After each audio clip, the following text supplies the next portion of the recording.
Bayangkan kamu baru beberapa hari bekerja lalu memutuskan untuk resign karena merasa tidak cocok dengan tempat pekerjaannya kamu. Tapi keputusan resign tersebut malah berujung pada perkara hukum. Inilah yang terjadi pada kasus PG alias Gule yang terjadi di Tangerang. Kasus yang berawal dari pekerjaan kemudian berkembang menjadi penyekapan, penganiayaan, serta pelecehan seksual tersadis yang terjadi di tahun 2026 ini. Semuanya akan kita bahas pada podcast Ruang Hukum Anda. Halo semuanya, saya Nindi. Selamat datang di podcast Ruang Hukum Anda. Saat ini saya bersama dengan narasumber kita yaitu Bang Risman Harefa selaku kuasa hukum PG alias Gule. Halo Bang Risman, terima kasih sudah meluangkan waktunya. Terima kasih. Baik, sebelum kita masuk pada perkaranya Bang, kira-kira kenapa sih mau menjadi kuasa dalam perkara kompleks yang menimpa PG alias Gule? Kira-kira dibayar berapa sih Bang? Jadi gini, tidak semuanya perkara itu kan harus dibayar ya. Kami para advokat itu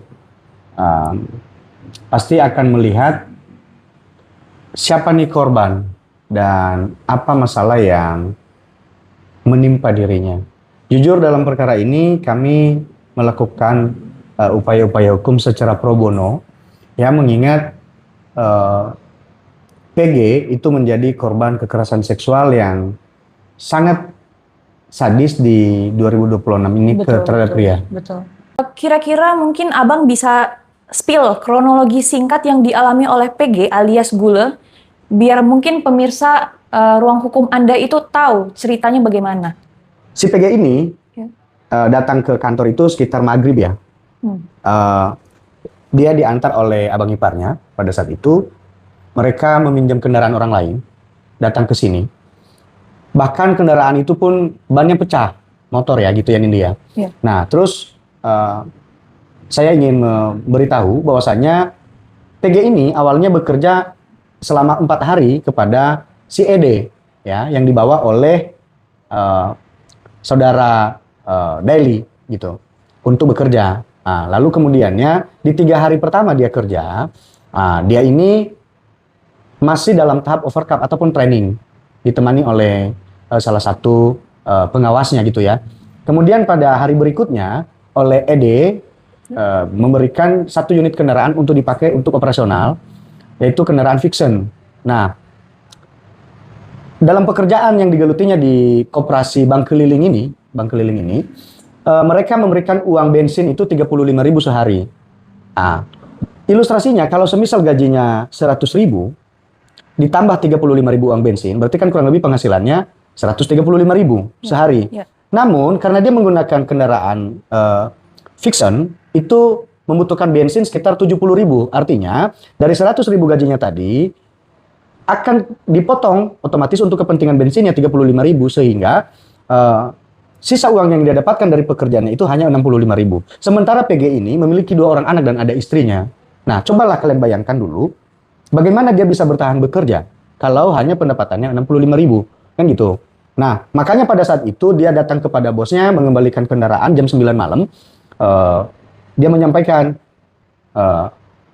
bos saya pengen keluar, saya pengen berhenti daripada begini, mending saya pulang ke Nias. Karena juga kebetulan orang tua PG itu sendiri sedang kurang sehat ya, atau sakit-sakitan juga gitu. Nah, pada saat itu si bosnya menyatakan, tunggu dulu karyawan yang lain gitu. Nah, sambil menunggu karyawan yang lain, mereka sambil minum minuman keras di situ ya. Kemudian datanglah si SD ataupun si Deli tadi bersama dengan teman-temannya, itu langsung memukul si korban ataupun si PG ya. Langsung memukul si PG dan sambil mereka minum-minum tuh di situ. Bahkan mereka seakan-akan menasihati si PG itu kurang lebih ada 1 jam. Nah, itu dari video-video yang saya dapat ya. Nah, penganiayaan itu berlanjut tuh, dimulai dari jam 11 malam dan berlanjut sampai jam 4.30 pagi. Jadi habis dia dikeroyok, didudukin, habis dia diinjak-injak, diomel-omelin gitu loh, kayak diperlakukan seperti anak-anak. Bahkan pada saat itu juga si PG itu divideokan oleh si ED ya, dan disuruh untuk buka celana dan disuruh melakukan hal tidak senonoh. Maaf dalam tanda kutip nih, melakukan onani atau masturbasi sambil divideokan oleh si ED itu. Nah, karena mereka sudah dalam pengaruh minuman keras juga, ya, pengeroyokan itu tidak bisa terhindarkan gitu. Nah, di sisi lain si PG sendiri sebelum dia dikeroyok, dia itu sempat ngomong kepada istrinya, "Mah, kalau aku tidak pulang malam ini, berarti besok aku sudah jadi mayat." Gitu. Nah, dia sempat WA tuh istrinya, sampai juga istrinya menghubung-hubungin si PG, tapi kan tidak masuk karena handphonenya sudah dinonaktifkan begitu ya.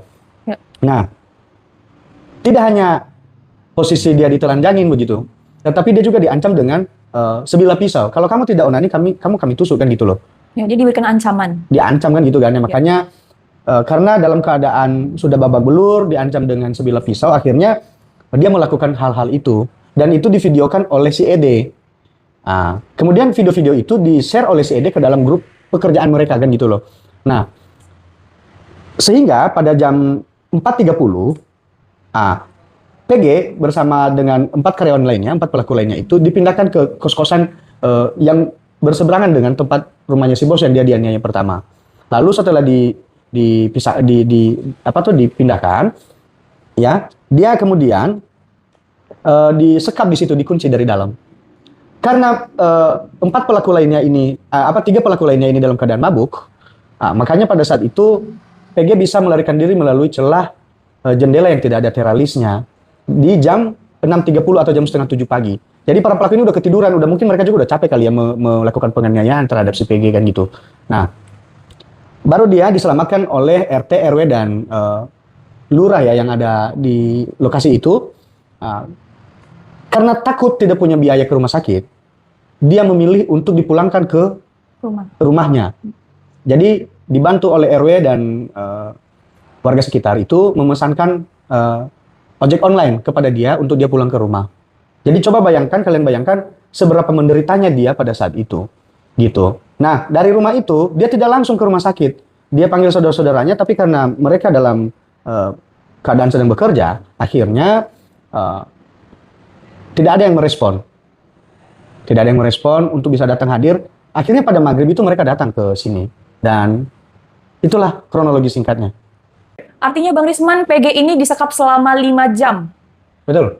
Dan si PG ini tidak langsung pergi ke rumah sakit karena keterbatasan biaya. Benar. Nah, Bang Risman, setelah PG ke kantor Abang nih, langkah apa yang terbesit di dalam pikiran Abang?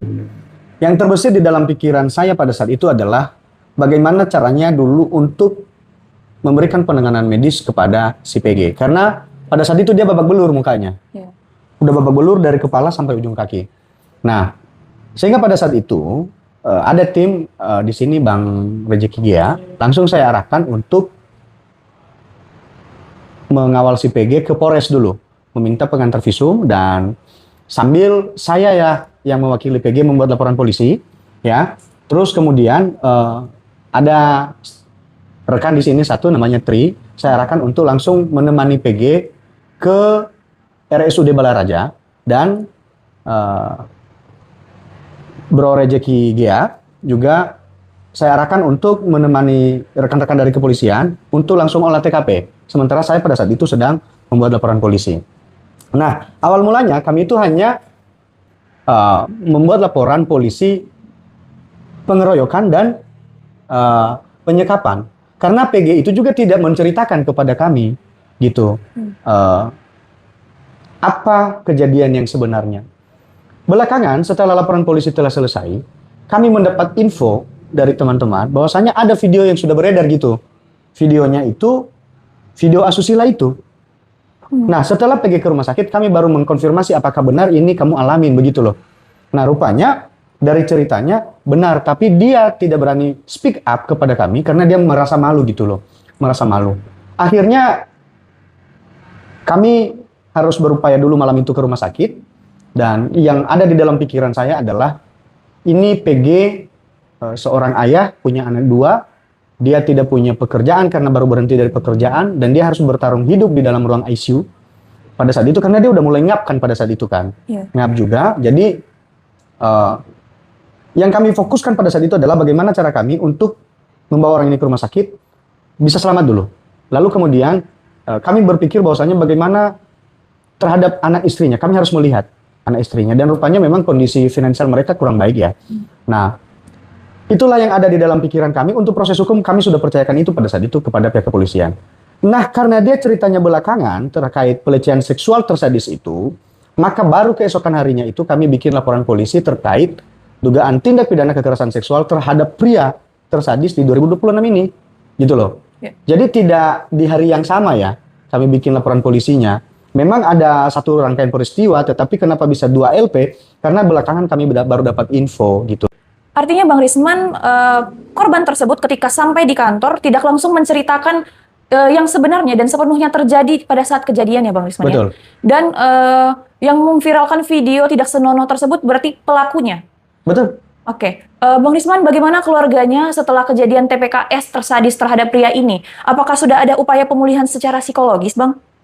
Jadi memang benar, saudara Ede itu yang menyebarkan video itu setelah direkam disebar melalui grup WhatsApp, grup mereka bekerja. Yeah. Nah di sana ada beberapa orang memang yang mengambil video itu dan meneruskan kepada pihak-pihak lain. Nah kami juga sangat berharap buat pihak-pihak di luar sana yang telah mendapatkan video itu mohon untuk tidak disimpan di HP dan dihapus lah, kasihan kan keluarganya. Yeah. Nah untuk keluarganya sendiri sangat trauma ya mendengar melihat keadaan korban ya, korban bukan hanya trauma saja, mereka juga ketakutan. Bahkan di 1 minggu pertama itu mereka tidak berani keluar rumah gitu loh. Nah sampai saat ini kami juga dapat menyampaikan bahwasanya korban hanya mendapatkan perawatan medis, belum ada pemulihan secara psikologis, gitu loh. Nah ini mungkin sedang kami upayakan juga di LPSK ya, Nindi ya. Kami sedang mengajukan dan sedang diproses juga untuk pemulihan psikologis korban. Yang pastinya korban saat ini si PG alias Gule ini ya sepertinya mengalami gangguan pendengaran di sebelah kirinya, gitu. Kenapa tuh Bang?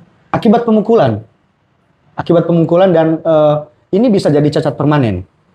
Kemudian kedua, memang pada saat diperiksa di rumah sakit RSUD Balaraja, ada hipotesa bahwasanya kemungkinan ada pecah pembuluh darah di otak kecil. Tetapi setelah melakukan upaya-upaya medis, akhirnya pendarahan tersebut terurai ya di kepala korban itu. Terurai sehingga tidak dilakukan upaya operasi atau upaya bedah begitu. Oke Bang Risman. Pertanyaan terakhir nih. Bagaimana harapan Abang kepada kepolisian dalam hal ini? Sejak dari awal penyelidikan sampai nanti di penuntutan, proses perkara ini dapat berjalan profesional kan gitu. Dan sejauh ini kami mengapresiasi sekali ya Kapolda Banten dan Kapolresta Tangerang yang telah memproses perkara ini dengan sangat cepat, sangat luar biasa karena atensi publik ya yang luar biasa. Kami sangat berterima kasih dan hal-hal inilah yang diharapkan oleh masyarakat banyak terhadap institusi kepolisian. Mereka sangat luar biasa bergerak cepat, bahkan melakukan pengejaran dari Tangerang sampai ke Jawa Tengah, ke Pemalang begitu. Iya. Jadi para tersangka ini, yang 5 orang ini, melarikan diri ke Pemalang. Sampai ke Pemalang ya Pak? Sampai ke Pemalang, bukan datang dengan itikat baik, meminta maaf atau bagaimana kan gitu loh. Nggak, mereka malah melarikan diri. Terima kasih juga waktu yang telah diluangkan. Sama-sama Mbak. Kepada pemirsa yang sudah menonton podcast ini, nantikan video podcast kita berikutnya. Terima kasih.